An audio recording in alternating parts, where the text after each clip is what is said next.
dérangement bi ngeen def pour wuyu si association royale d'enfance wuyu si commune Fimela wuyu si arrondissement Fimela ak département kaddu yi may yëkkati nag dina nekk kaddu yoo xam ne comme niñ ko waxee ñu bari dégguñu séeréer mënu ma ko wax ci séeréer pour ñu am ñu ko dégg je suis obligé wax ko ci kàllaamaay Kocc dem nekk loo xam ne nag lu jafe ci man parce que ay kilifa yu bëri lii buñ toogee nga bëgg a yëkkati kaddu dina am jafe-jafe tuuti ci moom bu may ci duumee rek nga xam ne ñàkk mu dëgg la waaye yéene bi moo ak Madame Louise Senghor, je te salue également et de passage je remercie ton mari. Madame la proviseure du lycée de Sambadia, les représentants de mon ami, mon frère Moussa Touré, le chef du CADL, le représentant du DG de la SAED, Monsieur Biram Senghor, étant le président du royaume d'enfance, chers invités, population de Fimela, distingués invités en vos rangs et grades, je voudrais également rendre d'abord grâce à Dieu le Tout-Puissant qui m'a permis d'être là aujourd'hui pour assister à cette belle journée d'ouverture du royaume d'enfance. Mon discours sera d'abord accentué sur des remerciements. D'abord, à l'icône, notre bibliothèque, M. Biram Senghor, qui est un homme de valeur,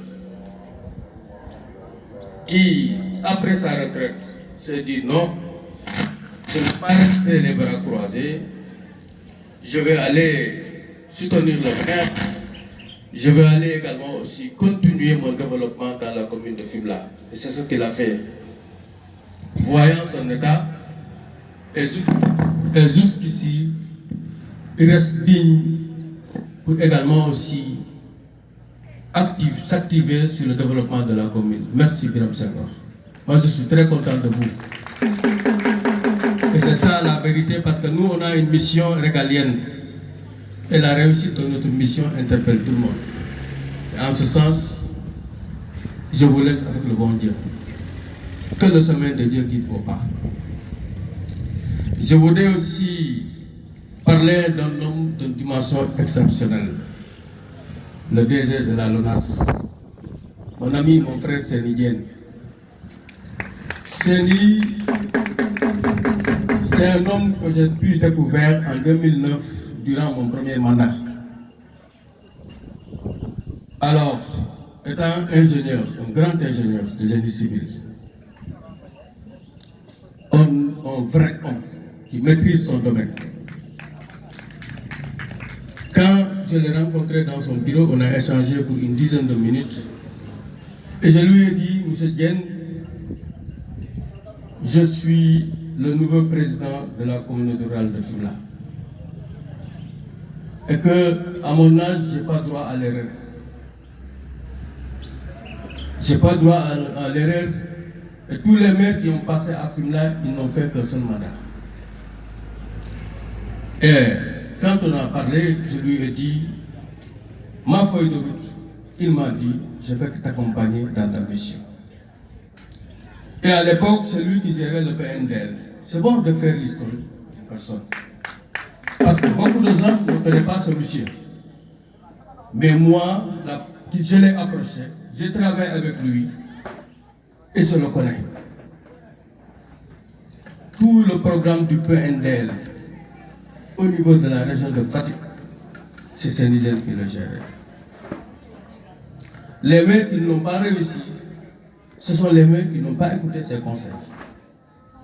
Mais tous les maires qui ont écouté ses conseils ont réussi leur mission. Et si je parviens également à avoir 2 mandats, voire 3 mandats, il a mis sa pierre dans l'édifice. Merci Sénigène. L'autre, et c'est normal de le dire devant tout le monde, Parlant maintenant de Senghor. Senghor, je l'ai défendu à l'Assemblée nationale. Et je l'ai dit à tout le monde. Remettez-nous ce qui nous appartient. Senghor n'est pas né à Joal. Senghor est né ici à Djilor. Senghor est né à Djilor, mais pas à Joal. C'est vrai, à l'époque, il n'y avait pas d'état civil. Et il devait faire ses études en Gazobile.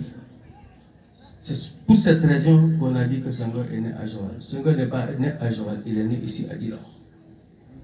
Fils de Diogoye Basile Senghor de Milan Bakhoum, qui a quitté Djilas pour venir ici à Djilor. Et c'est l'occasion devant l'adjoint au sous-préfet de le dire ici. Je ne suis pas à l'Assemblée nationale, je l'ai plaidé devant le ministre de la Culture. Et c'est pour cette raison également aussi Djilor, à chaque année, il organise de telles cérémonies. Voilà, cette année, c'est la 6e année ici à Fimela. Dans 3 à 4 jours, il y aura cette même cérémonie à Djilor. Biram a voulu délocaliser financiers et l'ensemble des acteurs sociaux, éducatifs, culturels pour cette édition, qui se sont mobilisés pour cette édition.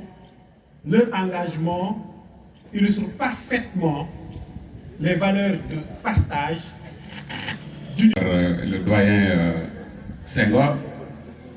Je ne savais pas qu'en ces temps perdus, en tout cas, il était poète.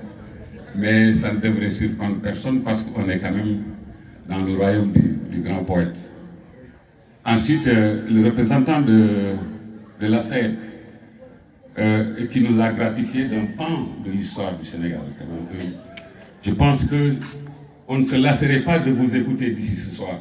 Mais peut-être les contraintes du temps ont fait que voilà, la symphonie a été rompue. Mais très sincèrement, vous nous avez gratifié de l'historique même, en tout cas de ce qui fonde même notre pays actuel. Parce que quand on parle de Senghor, on parle de l'État. Donc soyez-en sincèrement remerciés. Européen. Quant aux missionnaires, qui étaient donc des prêtres, une fois l'intérêt de l'Afrique connu, ils se devaient de s'installer pour implanter des écoles pour christianiser les populations et former la nouvelle élite. L'histoire nous apprend qu'en 1847, les missionnaires des Pères Blancs, les missionnaires de Saint-Esprit, les Pères de Saint-Esprit, s'étaient installés au Sénégal pour construire des écoles. Cela n'a pas suffi. Les missionnaires les Pères Blancs, donc, missionnaires des Pères Blancs, se sont installés donc dans le golfe de Guinée, toujours après 1847. Troisièmement, la London Missionary Society, les missionnaires de la London Missionary Society s'étaient installés encore dans le golfe de Guinée et au Sénégal. Maintenant, ces différents missionnaires, qu'est-ce qu'ils croyaient? Ils avaient des préjugés sur l'Afrique. Parce que pour eux, l'Afrique était dans un obscurantisme religieux qu'il fallait éclairer. Ça, c'est ce qu'ils avaient dans la tête. Mais l'histoire a montré que les choses se sont passées autrement. Ces missionnaires, donc, après leur départ, donc, bonjour la colonisation. Parce que les explorateurs étaient là pour préparer, connaître et fréquenter l'Afrique. Et après, maintenant, c'était le rôle des missionnaires. Le rôle dans un premier temps, nous, c'était les missionnaires, c'était les explorateurs, ensuite les missionnaires. Et après, maintenant, les puissances européennes devaient passer à la grande offensive, qui consistait donc à dominer les nations. Et pour le cas de l'Afrique, Les Européens donc avaient des préjugés sur l'Afrique. Parce qu'ils croyaient que l'Afrique était un continent ahistorique, un continent qui n'avait pas d'histoire, et dont les hommes étaient comparables à des animaux. Et les sociologues et les ethnologues de cette époque avaient repris ces idées. Il a fallu maintenant l'arrivée des ethnologues comme Lévi-Strauss, qui montraient donc qu'il n'existait pas une culture unique, celle européenne, mais qu'il y avait donc une culture, il y avait des cultures. Et Lévi-Strauss parlait de ce qu'on appelle la variété des cultures ou de la relativité des cultures.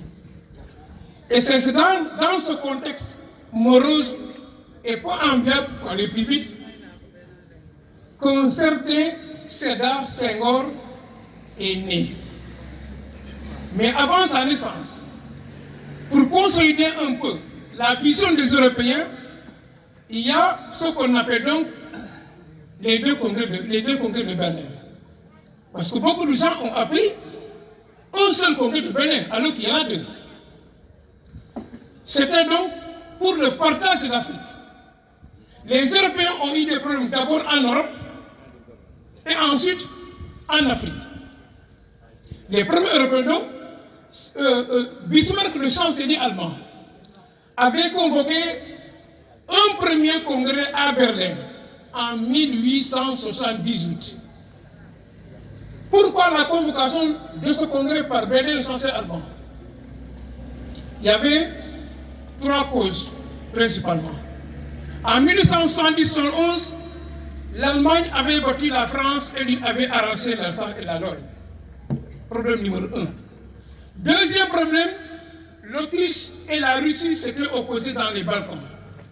Troisième problème, l'Angleterre s'était opposée à la Turquie à propos de l'île de Chypre. Pour maintenant trouver des solutions à des problèmes européens sur un terrain européen, Bismarck a convoqué le premier congrès de Berlin en 1878. Parce que les Européens savaient qu'ils ne peuvent pas trouver des solutions à leurs problèmes en Afrique sans trouver les premières solutions là-bas en Europe. Le deuxième congrès a été convoqué 6 ans après, c'est-à-dire de novembre 1884 à février 1885. Messieurs, bonjour mesdames, bonjour chers enseignants, bonjour chers élèves. Je m'appelle Aïssa Ndong, élève en classe de CM2 à l'école élémentaire de Samba Diallo. Je vais vous réciter un des poèmes de Léopold Sédar Senghor. Bonjour chers messieurs. Bonjour chers élèves, je m'appelle Nohaya Faye, je suis en classe de CM2 à l'école élémentaire de Samba Diallo. Je vais réciter un des poèmes de Léopold Sédar Senghor dont le titre est L'ouragan. La liberté c'est le bonheur et jeunes du Sénégal, acte à la drogue. Nasidi ak doklen gidma no gino bal gidma ino serrer le wo sidat korjo korsano bindu korsiga in fop no gidmo yo konjal le wo sidat set kiro maruinwa set kiro manaro kiro maruinwa set kiro manaro set kiro maruinwa set kiro manaro. Merci beaucoup. A ci kon rek dañuy ñaan ñi nga xam ne ñoo nekk ci biir kër yi ñu génne